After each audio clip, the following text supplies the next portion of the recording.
Selamat pagi teman-teman semua. Perkenalkan saya Dian Angel Indonesia Boy, biasa dipanggil Dian Angel, dengan NIM 2203010062. Sini saya sedang berada di SMA Negeri 4 Tanjung Pinang bersama dengan salah satu guru bahasa Indonesia ya di sebelah saya. Mungkin Ibu bisa perkenalan diri terlebih dahulu. Ya, nama saya Stefani Putri Widya. Di sini saya mengajar bahasa Indonesia di kelas 10 dan kelas 12 sebenarnya. Sudah berapa lama Ibu ngajar di Sudah mau hampir 2 tahun lebih, 3 tahun. Gitu. Panggilannya Ibu Stefani? Tanya aja bukan ini, Pak. Fani. Oke, baik. Kita mulai wawancara hari ini mengenai pembelajaran berbasis teks. Pertanyaan pertama, Bu, saya ingin bertanya, dalam mengajar bahasa Indonesia kan tentunya ada teks yang akan diajarkan dan ada yang digunakan. Nah, dari manakah sumber Ibu mengambil teks tersebut? Apakah terpaku kepada buku paket atau Ibu mengambil dari sumber-sumber lain? Biasanya kalau teks itu ada yang saya ambil memang dari buku, tapi lebih seringnya saya buat sendiri biasanya. Apalagi kalau misalnya belajarnya kayak teks puisi misalnya, atau anekdot yang lucu, biasanya itu saya cari sendiri referensinya, misalnya dari animasi-animasi zaman sekarang yang menarik anak kayak gitu. Terus kalau misalnya dari buku itu memang ada ininya ya, rulesnya memang kita tetap harus belajar di buku gitu kan. Jadi mereka juga bisa buka yang lainnya juga, nggak berpacu sama buku kalau saya. Tadi Ibu ada bilang bikin teks sendiri nih, Ibu ciptakan sendiri teksnya. Kalau menyampaikan kepada murid itu melalui PowerPoint ataukah Ibu cetak sendiri teksnya? Tergantung lagi. Kalau misalnya teksnya panjang, itu biasanya saya cetak satu-satu, atau mereka per kelompok kayak gitu kan. Biasanya saya bagi per kelompok, mereka analisis. Nah, itu biasanya saya cetak. Tapi kalau misalnya teksnya yang pendek, bisa saya jelaskan langsung sama mereka dengan PPT. Biasanya saya pakai PPT gitu. Oke, baik. Kemudian bagaimana cara atau metode pembelajaran yang sering Ibu terapkan untuk mengajarkan teks-teks tersebut kepada peserta didik? Kalau metode sih saya macam-macam ya, karena supaya nggak bosan di kelas. Kadang ada saya gunain kayak metode ceramah, ada yang diskusi juga gitu. Jadi kayak ya udah berjalan aja gitu lah, mau sesuai dengan ya kemampuan anak juga lah. Kita kan melihat per kelas ya, nggak bisa sama semua gitu. Cuman kalau saya sih lebih banyak ke diskusi, karena saya lebih senang kalau misalnya anak-anak itu lebih aktif di kelas, lebih tanya, Bu mau tanya ini apa, saya lebih suka yang seperti itu. Saya membuka semua pertanyaan, diskusi apapun itu kalau di kelas. Baik, Bu. Menurut Ibu nih, bagaimana sih kemampuan peserta didik dalam membaca berbagai teks? Berbeda-beda ya pastinya. Ada yang pinter banget, ada yang mungkin kurang, tapi dia mau berusaha ya. Itu ini sih kemampuan siswa tuh nggak bisa juga kita ukur dia bisa atau tidak, cuman dia mau atau tidak. Kalau sekarang nih ada yang memang mau dan berusaha walaupun dia tidak ngerti, kita udah bisa tuh nilai bahwasanya dia mau. Tapi kalau misalnya dia bukan tidak bisa, tapi dia tidak mau gitu. Kadang ada yang nggak mau. Jadi kemampuan tuh beda-beda. Mau satu kelas atau beda kelas atau berbagai macam kelas ya sama aja, beragam, nggak bisa kita satukan gitu. Nah, kalau dari jenis-jenis teks nih, apa sih yang disukai sama peserta didik dan yang nggak disuka? Terus alasannya menurut Ibu apa? Kenapa mereka suka, kenapa mereka tidak suka? Kalau menurut saya ya, anak-anak itu lebih suka yang sastra. Teks sastra, misalnya kayak teks anekdot, itu kan cerita lucu. Ya, mereka lebih suka. Misalnya juga puisi, mereka juga lebih suka cerpen misalnya gitu.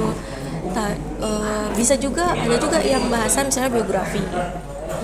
Biografi, negosiasi, itu juga kan teks juga. Tapi kalau misalnya teks yang panjang kayak eksplanasi, nah itu mereka kurang suka, karena bagi mereka teks yang baku itu sulit gitu. Kata-kata yang baku itu sulit menurut mereka. Tapi kalau misalnya kata-kata yang kalau sastra kan bebas ya. Walaupun mungkin kita bilang bahasanya yang benar ya nak, bahasanya yang sopan ya nak, tapi mereka bisa tuh memilih bahasa-bahasa mereka sehari-hari yang sopan-sopan gitu. Tapi kalau misalnya teks eksplanasi, eksposisi itu memang harus menggunakan bahasa yang baku kan. Lagi deskripsi. Nah, deskripsi itu lagi ya kan, apalagi prosedur aja itu memang harus menggunakan bahasa yang baku. Pertama, kedua, itu yang anak-anak tuh kadang-kadang ini nggak boleh pakai 1, 2, 3 aja bu kayak gitu. Nah, itu yang susah gitu mengertikan ke mereka gitu kan. Oke, berarti kemudian saat ibu mengajarkan mengenai teks tersebut, permasalahan apa yang paling ibu temukan saat dari peserta didik nih? Dari peserta didik itu saat mengajarkan teks, permasalahan apa yang ibu temukan saat dia memahami teks tersebut? Lebih ke pemahaman aja sih ke mereka. Kadang pemahaman mereka sama pemahaman buku sama pemahaman saya beda. Iya kan? Jadi kalau permasalahan sih sebenarnya mereka harus lebih banyak membaca sebenarnya. Membaca, menulis itu yang harus diutamakan. Kurang literasi anak zaman sekarang lagi. Mereka lebih menggunakan gadget, lebih menggunakan maksudnya tidak mau membaca buku secara memang top buku, mereka itu kurang gitu. Itu yang buat itu tantangan bagi kami guru bahasa Indonesia untuk buat mereka tuh senang dengan membaca buku gitu. Itu yang sulit. Sampai novel itu kalau zaman kita dulu kita senang baca novel. Kalau anak zaman sekarang itu agak sulit untuk membangun mereka untuk membaca novel gitu. Saya nggak tahu juga sih masalahnya di mana. Tapi kalau saya sih apapun tantangannya, apapun masalahnya kita coba gitu. Terus dulu lah yang penting kita coba gitu kan. Misalnya kalau misalnya saya kemarin saya buat challenge, misalnya siapa yang bisa baca buku paling banyak saya kasih apresiasi misalnya kayak gitu. Nanti bikin rangkumannya saya bikin apresiasi. Nah, biasanya mereka ibu kasih berupa biasanya kalau misalnya saya mau ngasih hadiah, bisa saya kasih hadiah misalnya buku. Biasanya tuh anak-anak yang kurang mampu lah. Biasanya mereka lebih mengejar itu. Oke. Kayak misalnya saya ngasih buku, kayak ngasih pena, itu kan lebih berguna untuk mereka. Atau kalau misalnya saya lagi memang mau ngasih nilai plus, saya kasih nilai plus kayak gitu. Karena mengapresiasi mereka tuh bukan hanya tentang barang juga, nggak hanya tentang barang, tapi motivasi mereka lah gitu. Ada motivasi untuk mereka tuh bahwasannya ngelakuin ini ada sesuatu loh kayak gitu. Tapi memang sebenarnya nggak boleh ya. Iya. Karena mereka berbuat itu karena ada sesuatu. Tapi membuat sesuatu jadi macam kebiasaan itu dimulai dari paksaan. Iya. Ya kan? Bisa karena terbiasa. Bisa karena terbiasa. Itu. Oke, baik Bu. Nah, berarti tadi solusinya tadi memberikan challenge seperti tadi. Biasanya sih seperti itu ya. Oke. Kemudian kalau ibu dalam mengajar bahasa Indonesia nih, mengajar teks ini kan ada permasalahan. Untuk ibu solusi dari mengajarnya sendiri dalam teks itu? Kalau saya sih biasanya cari teks yang mudah dimengerti aja. Gitu. Mudah dimengerti. Berarti karena gini, kalau memang di buku itu kan agak sulit ya.